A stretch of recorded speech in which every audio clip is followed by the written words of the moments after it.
Hello dear viewer, and welcome to another very interesting episode of My Lover and I.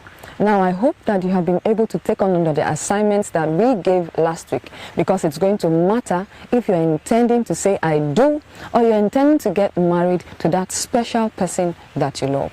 On this channel we discuss everything love, marriage and relationships. Now I'll urge you to please go back to our previous episodes and watch those episodes. Take on the assignments and do something very important with it.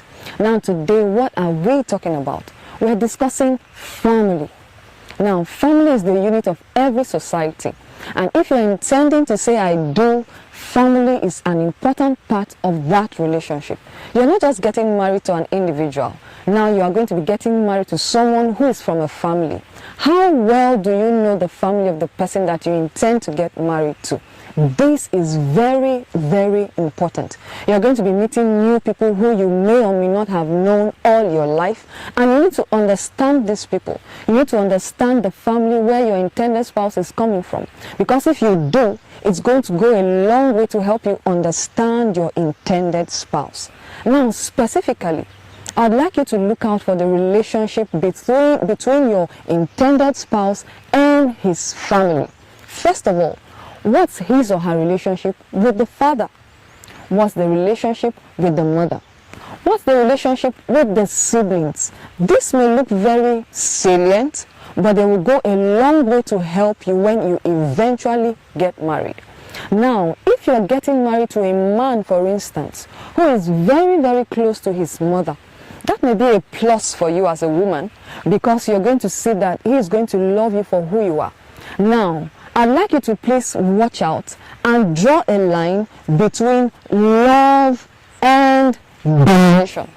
There are some mothers who are dominating and are domineering over their sons. Now, they can love their sons, especially if that is the only son or the first son.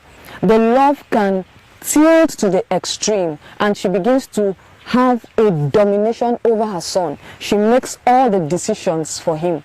Now, I'd like you to watch out for that. If you are getting married to such a man, you should seriously have a rethink, because he may not be able to make proper and quality decisions without running to his mother to ask for advice. Now, I'm not saying that he shouldn't, but as a man, there are decisions that you have to take without running to your siblings or your parents to ask for advice. So this is very important. His relationship with his mother. As a lady, what's your relationship with your father? Now, if you're a man and you're getting married to a lady, you should be looking out for her relationship with her father. Now, firstborns, this is not an entire truth, but I can say 70% of the time, if a lady is the firstborn of a family, she is very close to her father. And if she's the only girl of the family, she's very close to her father. So you should be looking out for such relationships. Now, if you're coming into her life, you may need to take up that role and become show her that kind of love that she received from her father.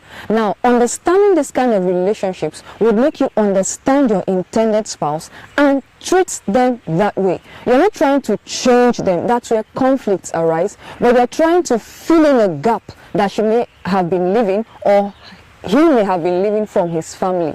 Now, something very important I'd like you to also take note of is the family traditions that are prevalent in that family, your intended spouse's family. Now, there are some families that like to go for vacations. There are some families that like to come together at a certain point of the year, you know, just to find out how everyone is doing. They won't do that on the phone. They want to feel the physical presence of everyone. So if you're getting married to someone who is coming from this kind of background, then you should understand that that kind of person would like to go for vacations once in a while, would like to visit, you know, his or her family once in a while. Another very important thing I'd like you to take note of are some of his or her childhood memories. Now, there are a few people that are going through so much pain and agony as adults because they went through child abuse, or they went through very rigorous upbringings. Now, you need to communicate with the person you're getting married to pick up some childhood memories. If you know what this person did while he was growing up as a child, or what she did while she was growing up as a child, it will give you some pointers to this person that you are about to get married to. Never forget that the sum total of every human being you see are some of the things he or she has gone through his past, what he or she is made of now as an individual, the present circumstances he or she is going through. So you will need to communicate to get some of the information that you need to get from his or her past. Now, what is my assignment for today? There are various assignments for today. First of all, you need to find out what is the relationship of your intended spouse with his or her family. You need to watch this out very, very importantly.